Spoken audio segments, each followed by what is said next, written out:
గతేడాది ఫిబ్రవరిలో విడుదలైన మలయాళ comedy cinema Ayyar in Arabia 15 నెలల తర్వాత ఓటీటీలోకి రానుంది. ధ్యాన్ శ్రీనివాసన్, ఊర్వశి, ముఖేష్ ప్రధాన పాత్రల్లో నటించారు. పరమభక్తుడైన ఒక వ్యక్తి నాస్తికుడిగా మారే కథ ఇందులో ఉంది. ధ్యాన్ శ్రీనివాసన్, ఊర్వశి, ముఖేషే మలయాళం ఇండస్ట్రీ నుంచి వచ్చిన మరో comedy movie Ayyar in Arabia. టైటిల్కు తగినట్లే ఓ బ్రాహ్మణ కుటుంబానికి చెందిన వ్యక్తి మిడిల్ ఈస్ట్కు వెళ్లి గతేడాది ఫిబ్రవరిలో థియేటర్లలో రిలీజ్ అయిన ఈ సినిమా 15 నెలల తర్వాత ఓటీటీలోకి వస్తుంది. ప్రముఖ మలయాళ నటుడు ధ్యాన్ శ్రీనివాసన్తో పాటు ఊర్వశి, ముఖేష్ లాంటి వాళ్లు నటించిన కామెడీ డ్రామా ఈ అయ్యర్ ఇన్ అరేబియా. ఈ సినిమాను మే 16 నుంచి సన్ నెక్ట్స్ ఓటీటీ స్ట్రీమింగ్ చేయనుంది.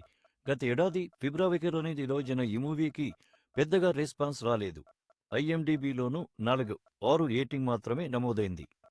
ఎంఏ నిషాద్ డైరెక్ట్ చేసిన ఈ మూవీ మొత్తానికి వచ్చే వారం డిజిటల్ ప్రీమియర్ కాబోతోంది.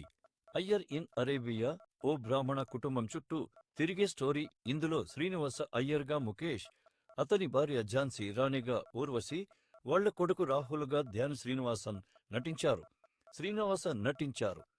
శ్రీనివాస అయ్యర్ పరమ భక్తుడు, విశ్వాసాలు చాలా ఎక్కువ.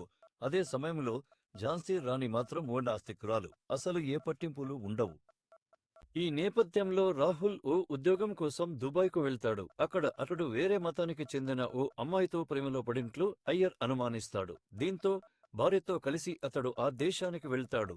అక్కడ అతనికి పూర్తిగా ఓ భిన్నమైన ప్రపంచం కనిపిస్తుంది. అన్ని రోజులు పరమ భక్తుడిగా, ఎన్నో విశ్వాసాలు ఉన్న అయ్యర్ క్రమంగా వాటిని పక్కన పెట్టి నాస్తికుడిలా సరదాగా చూపించే ప్రయత్నం చేశారు.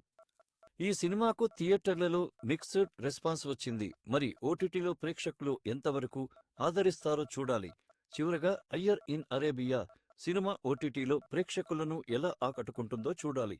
15 నెలల తర్వాత ఈ సినిమా డిజిటల్ ప్రీమియర్ ఆసక్తికరంగా ఉంది.